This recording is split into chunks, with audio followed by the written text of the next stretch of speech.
సంగారెడ్డి జిల్లా జిన్నారం మండల కేంద్రంలో సబ్ స్టేషన్ దగ్గర కాంగ్రెస్ పార్టీ నాయకుల ఆధ్వర్యంలో కేసీఆర్ దిష్టిబొమ్మ దగ్ధం చేశారు. కాంగ్రెస్ పార్టీ నాయకులు మాట్లాడుతూ 24 గంటల ఉచిత కరెంటు పేరుతో కేసీఆర్ ప్రభుత్వం మోసం చేస్తుందని తెలిపారు. 100 ఎకరాల భూస్వాములకు 24 గంటల కరెంటు అవసరం లేదని, చిన్నకారు రైతులకు 24 గంటల కరెంటు ఇస్తే మేలని తెలిపారు.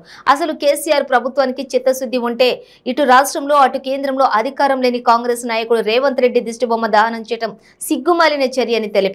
అసలు రేవంత్ రెడ్డి మాట్లాడిన పూర్తి వీడియోను వినకుండా చూడకుండా అవగాహన లేకుండా మాట్లాడుతున్నారని మండిపడ్డారు.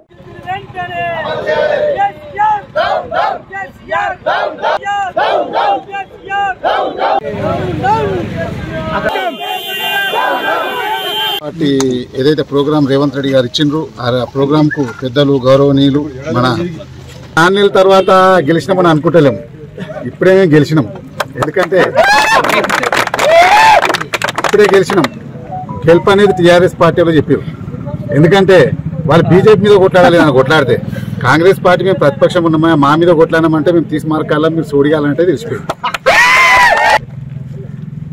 ఏదైతే నిన్న గౌరవ ఎమ్మెల్యే గారు ఒక మాట అన్నారు, రేవంత్ రెడ్డి గారు రోడ్ల మీద తిరుగుతారు, ఆయన అగ్రికల్చర్కు వ్యవసాయం గురించి ఏం తెలుస్తుంది అని. మరి ఇంకో మాట కూడా అన్నారు, రేవంత్ రెడ్డి గారు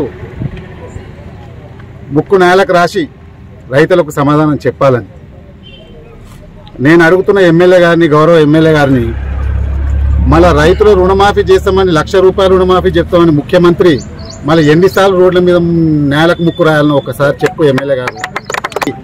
మన ముఖ్యమంత్రి మోసం చేసిన కల్వకుంట్ల చంద్రశేఖరరావు ఎన్నిసార్లు నేలకు ముక్కు రాయాలని చెప్పండి ఎమ్మెల్యే గారు.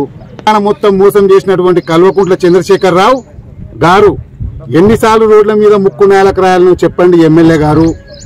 ఏదైతే చదువుకున్న పిల్లలకు 3,016 రూపాయల నిరుద్యోగ వృత్తి ఇస్తామని చెప్పినా ఆ యువకులకు మోసం చేసినటువంటి కల్వకుంట్ల చంద్రశేఖరరావు గారు ఎన్నిసార్లు నేలకు